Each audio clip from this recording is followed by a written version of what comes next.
बसंत यह संदेश लाता है कि जीवन आनंद का दूसरा नाम है। जीवन बड़ा कीमती है, इसलिए हर पर आनंद से जिए व औरों को आनंद बांटें। आत्महत्या दुखों से भागने की स्थिति में वर्ण की गई कायरता है, परंतु साहसी व्यक्ति हर परिस्थिति को डटकर मुकाबला करता है। जिंदगी फूलों की सेज ही नहीं, कांटों का सफर भी है। निस्वार्थ परोपकार से ही कल्याण होता है। अगर आप प्रसन्न चित्त रहेंगे तो क्रोध पैदा ही नहीं होगा, और यदि पैदा होगा भी तो उसका आवेश क्षणिक और बहुत ही हल्का होगा। कठिनाइयाँ हमें आत्मज्ञान कराती हैं। वे हमें शिक्षा देती हैं कि हम किस मिट्टी के बने हैं। सुख और दुख वास्तव में हमारी सोच पर निर्भर करता है। मनुष्य किसी भी परिस्थिति में स्वयं को सुखी या दुखी अनुभव कर सकता है। प्रेम, घृणा एवं द्वेष की शक्तियों के समक्ष हार नहीं मानना चाहे, वह कितना भी शक्तिशाली क्यों न हो। प्रेम सदैव उन पर हावी रहता है। अगर हम किसी व्यक्ति को जानने का गंभीर प्रयास करें तो हमें हर व्यक्ति में ऐसे गुण मिल जाएंगे जो प्रशंसनीय होंगे। कभी कभी व्यक्ति अपने अहंकार और विद्वता के मद में चूर होकर यह भूल जाता है कि ज्ञान अनंत है और उसकी पूर्णता की कोई सीमा नहीं है।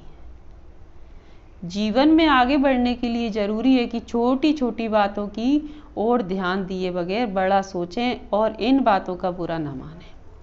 आगे बढ़ना है तो छोटी छोटी बातों को महत्व न दें। धन तो संसार में बहुत लोग छोड़ जाते हैं, किंतु नाम बिरले ही छोड़ते हैं।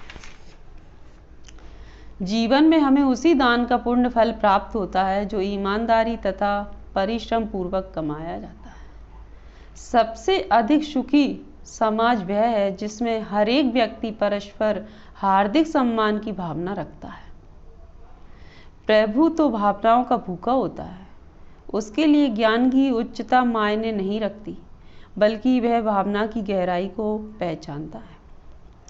हर व्यक्ति ऐसा मुस्कुराता चेहरा देखना पसंद करता है जिसे देखकर उसे सुखी, खुशी और प्रेरणा मिले। 100 गुण होते हुए भी एक अवगुण सारे गुणों को ढक देता है।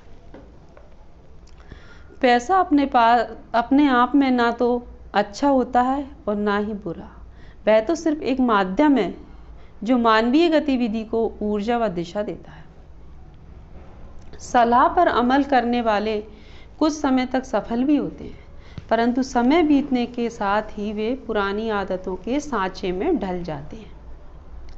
जिंदगी में कभी भी सारे दरवाजे बंद नहीं होते। कुछ दरवाजे बंद मिलने पर भी हमें दूसरे दरवाजों को खोलने की कोशिश करनी चाहिए।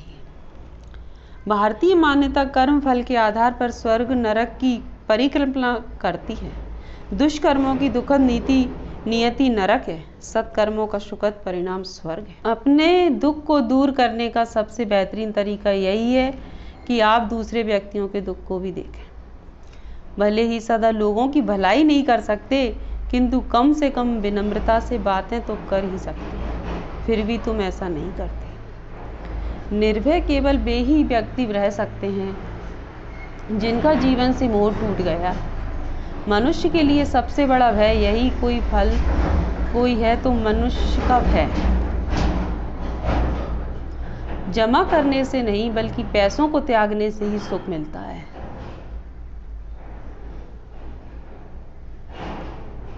भूख पैसों को मोह त्यागने से ही उन्हें जमा करने में नहीं। दान भले ही अल्प मात्रा में किया जाए, किंतु यदि उसके पीछे संपूर्ण श्रद्धा भाव है तो वह सार्थक रूप में प्रतिफलित होता है।